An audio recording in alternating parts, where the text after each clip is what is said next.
Hello बच्चों आज हम आपके विज्ञान का कक्षा 8 का पार्ट 4 जो है, जिसमें पहले हम लोग 2 पार्ट कर चुके हैं इसके। आज ये तीसरा पार्ट है और अंतिम पार्ट होगा इसका, जिसमें आज इसके सारे क्वेश्चंस जो हैं पूरे कर लिए जाएंगे। ठीक है, तो अब हम शुरू करते हैं।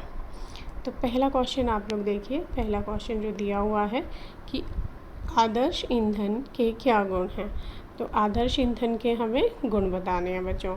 तो आदर्श ईंधन जो है वह पहला पॉइंट क्या दिया है कि जो सरलता से उपलब्ध हो जाता हो। उपलब्ध हो जाना का मतलब क्या है कि जो हमें आसानी से मिल जाए, है ना। जो चीज़ हमें आसानी से उपलब्ध ही नहीं होगी, मतलब उपलब्ध मतलब मिल जाना, है ना। तो अगर कोई चीज़ हमें आसानी से मिल ही नहीं रही है तो फिर हम उसको कैसे यूज़ कर पाएंगे कि तो इसलिए ये पहला पॉइंट हो गया। उसके बाद दूसरा है हमारे पास इसमें पॉइंट कि वह सस्ता होना चाहिए।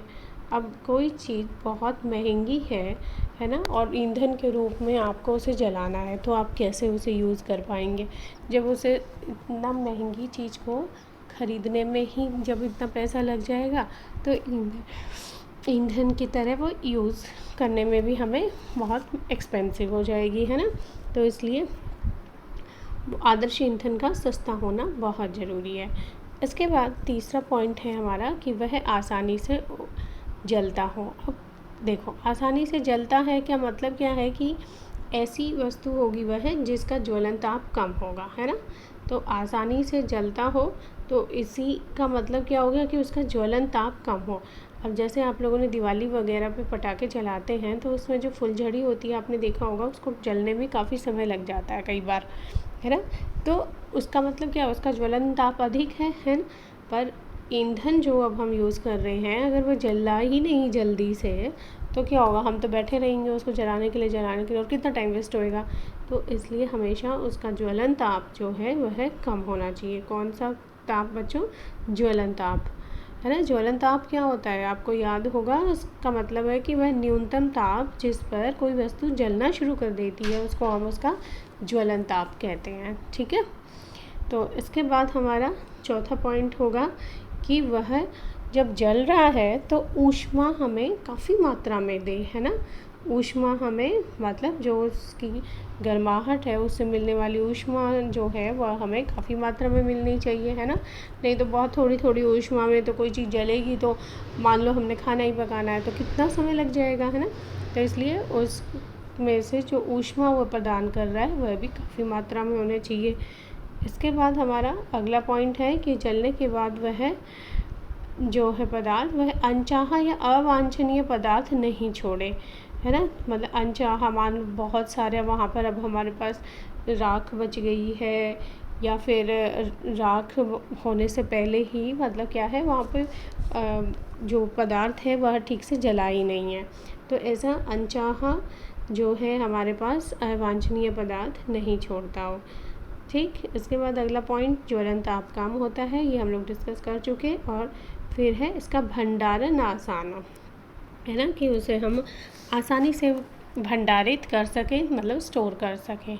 तो ये सारे पॉइंट हैं आदर्श ईंधन के। उम्मीद है आपको समझ आ गए होंगे। इसके बाद अगला क्वेश्चन देखते हैं। अगला क्वेश्चन दिया हुआ है कि ईंधन के दहन से क्या क्या हानिकारक उत्पाद बनते हैं।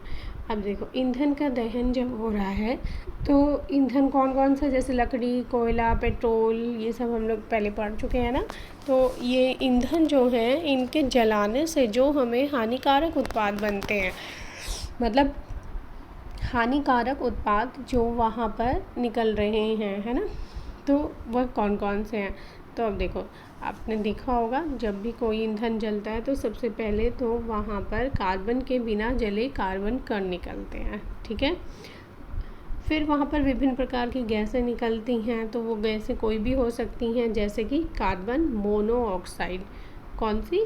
Carbon monoxide gas. फिर है कार्बन डाइऑक्साइड गैस, फिर सल्फ़र डाइऑक्साइड गैस, और फिर नाइट्रोजन के गैसीय ऑक्साइड। मतलब इनमें से कोई भी जो गैस है, carbon monoxide, dioxide, sulphur dioxide, nitrogen के गैसीय ऑक्साइड, सभी की सभी ये हानिकारक गैसें हैं। और ये सभी कब निकलती हैं? जब ईंधन को जलाया जाता है, ठीक है। तो इस तरह से हमने देखा कि ईंधन के दहन से कौन कौन से हानिकारक उत्पाद बनते हैं। अब अगला क्वेश्चन देखते हैं। अगला क्वेश्चन है विश्व उष्णन। विश्व उष्णन का क्या कारण है? तो देखो बच्चों, विश्व उष्णन जानने से पहले आपको पता होना चाहिए कि विश्व उष्णन एक्चुअल में होता क्या है। तो विश्व उष्णन जो शब्द है उसका जो पहले हमें कि जो सारा संसार है हमारा उसका तापमान बढ़। हाँ तो बच्चों, जैसे हमारे सारे संसार का जो तापमान है वह बढ़ता जा रहा है, तो ये जो ताप में वृद्धि हो रही है, ताप में वृद्धि हो रही है किसके? पृथ्वी के वायुमंडल, पृथ्वी के वायुमंडल के ताप में धीरे धीरे वृद्धि हो रही है। ताप में धीरे धीरे क्या हो रहा है? वृद्धि हो रही है, यानी बढ़ रहा है ताप। पृथ्वी का वायुमंडल जो है उसमें उसका तापमान धीरे धीरे बढ़ रहा है। तो इसी को हम क्या कहते हैं? विश्व उष्णन। मतलब कि अगर हम सरल शब्दों में बात करें तो संसार की ऊष्मा का बढ़ना, यानी कि संसार के जो वायुमंडल है उसमें ऊष्मा का बढ़ना जो है वही विश्व उष्णन है। ठीक है, तो अब ये जो विश्व उष्णन जो है ये हो क्यों रहा है, इसका कारण बताना है हमें। तो इसका कारण देखो क्या हो गया कि जो हम लोग ईंधन जलाते हैं, ईंधन जलाने से क्या होता है? विभिन्न प्रकार की गैसें बनती हैं। तो वो जो विभिन्न प्रकार की गैस हैं उनमें से मेन गैस जैसे कार्बन डाइऑक्साइड, ठीक है, जो कौन सी? डाइऑक्साइड। तो ये जो कार्बन डाइऑक्साइड गैस होती है बच्चों, यही हमारे जो सारा वायुमंडल है उसके तापमान को बढ़ाने के लिए उत्तरदायी होती है। किस तरह से होती है कि ये कार्बन डाइऑक्साइड जब सूर्य की ऊष्मा आती है, ठीक है, उन ऊष्मा में जो अल्ट्रा वायलेट किरणें होती हैं, मतलब पराबैंगनी किरणें हैं, उनको अपने अंदर अवशोषित कर लेती है। मतलब उनको फिर ये ट्रैप कर लेती है और बाहर नहीं जाने देती है। इससे क्या होता है? वायुमंडल में ही है अब ये कार्बन डाइऑक्साइड, तो वायुमंडल का तापमान बढ़ जाता है। तो इस तरह से इसके लिए कौन उत्तरदायी हुआ? जो हमारे ईंधन है। तो हमारे जो ईंधन हैं उनको हमें कम से कम जलाने की कोशिश करनी चाहिए।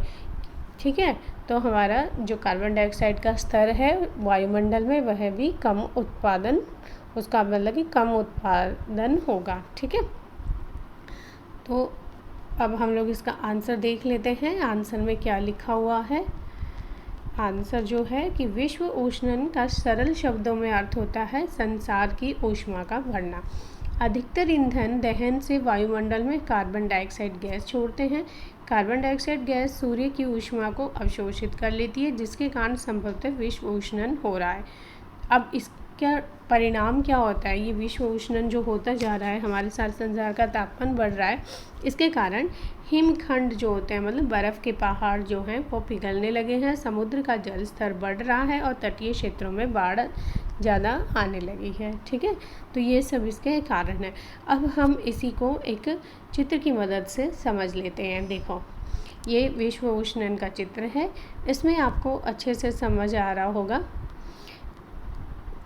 यहाँ पर ये देखो, ये हमारा क्या है? पृथ्वी है। तो हमारी पृथ्वी के चारों तरफ का जो वायुमंडल है उसका तापमान बढ़ रहा है, तापमान बढ़ रहा है ना। तो ये इस तरह से ये जो अग्नि आप देख रहे हैं तो ये वही बता रहा है कि तापमान बढ़ रहा है। अब जो तापमान बढ़ रहा है, देखो यहाँ पर ये दूसरे चित्र में आप देख सकते हैं कि जहाँ तापमान कम होगा वहाँ पर अच्छी तरह से पेड़ पौधे उगेंगे, है ना, सारे जीवन बहुत अच्छा होगा। पर जहाँ पर तापमान बढ़ रहा है, इसके परिणाम स्वरूप क्या होता है कि तापमान बढ़ रहा है, पेड़ पौधे बेचारे सूख रहे हैं, उनको अधिक मात्रा में पानी भी नहीं उपलब्ध हो पा रहा है। परंतु इस तापमान के बढ़ने से सबसे बड़ा नुकसान क्या है? जो हमारे बर्फ़ के पहाड़ हैं, ग्लेशियर्स जो होते हैं, वह हमारे पिघलने लगते हैं, है ना। वो पिघलेंगे तो उससे क्या होगा? वह जो उनका जल है वह समुद्र में आएगा और समुद्र का जो जल स्तर है वह बढ़ जाता है।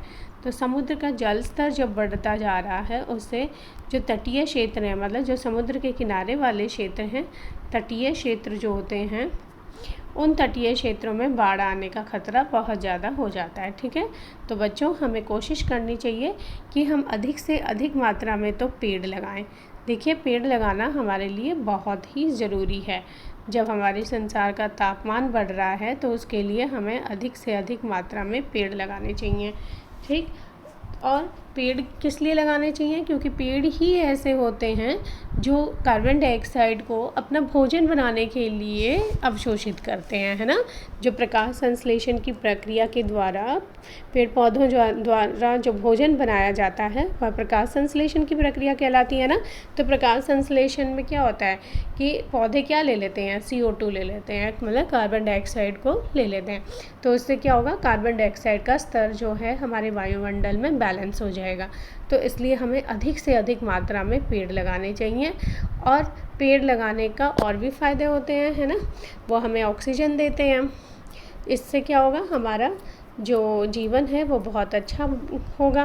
तो पेड़ लगाएं और उनकी देखभाल भी करें। अब ये नहीं है कि बच्चों ने पेड़ तो लगा दिए पर उसको देखा ही नहीं और वो बेचारा पेड़ 1-2 महीने बाद ही मर गया। तो आपने ज़्यादा से ज़्यादा पेड़ लगाने हैं, उनकी रक्षा भी करनी है। ठीक है बच्चों, चलो अब हम आगे पढ़ते हैं। अगला क्वेश्चन है, अमल वर्षा क्या है? अगला क्वेश्चन क्या है बच्चों कि अमल वर्षा क्या है? तो अमल वर्षा, देखो नाम से ही पता चल रहा है कि वर्षा तो होगी परंतु कैसी होगी? अम्लीय होगी, है ना। तो उसको हम कहते हैं अमल वर्षा की ऐसी वर्षा जिसमें अमल मिक्स हो।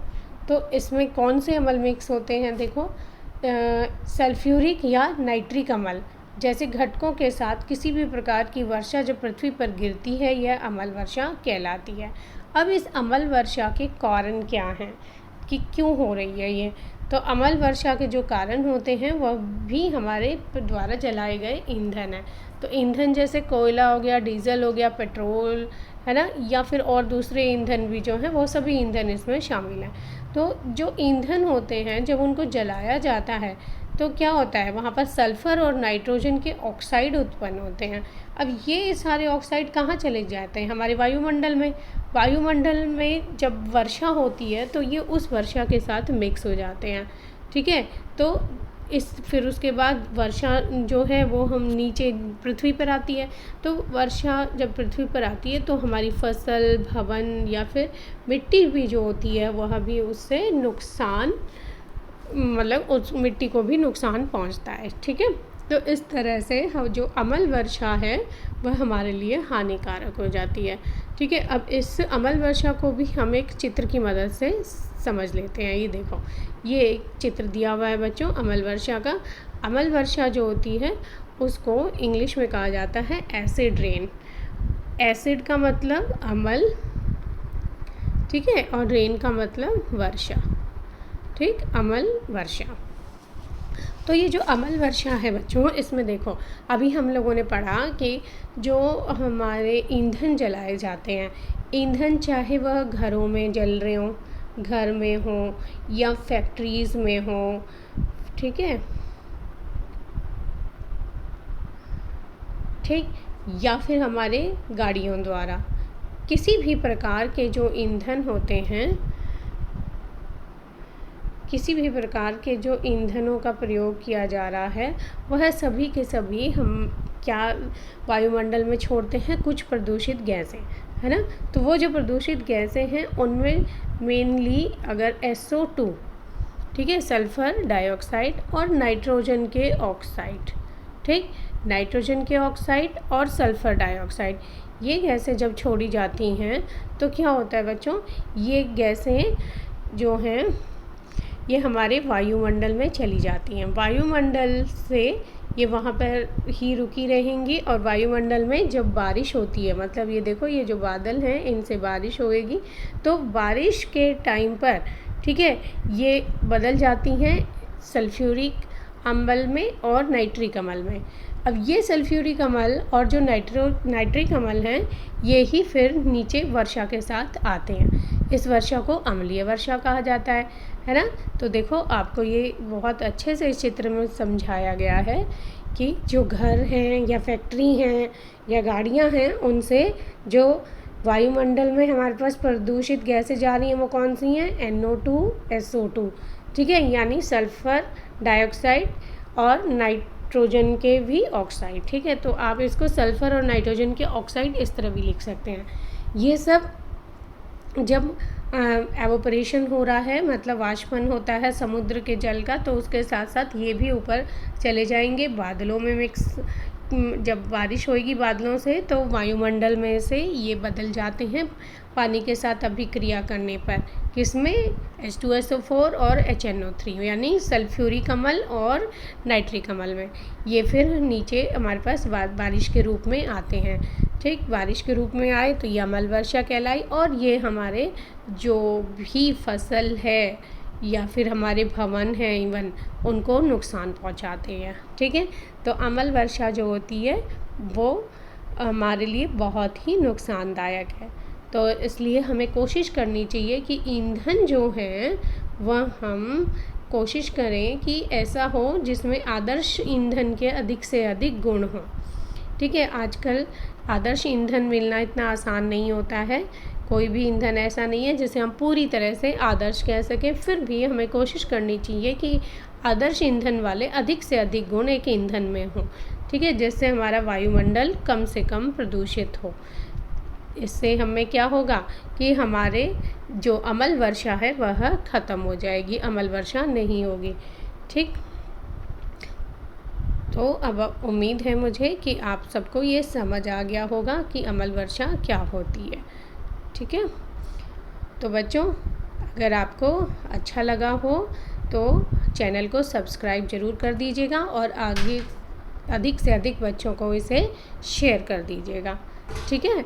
तो चैनल को सब्सक्राइब कर दीजिए, लाइक कर दीजिए, कमेंट कर दीजिए और शेयर कर दीजिए। धन्यवाद बच्चों।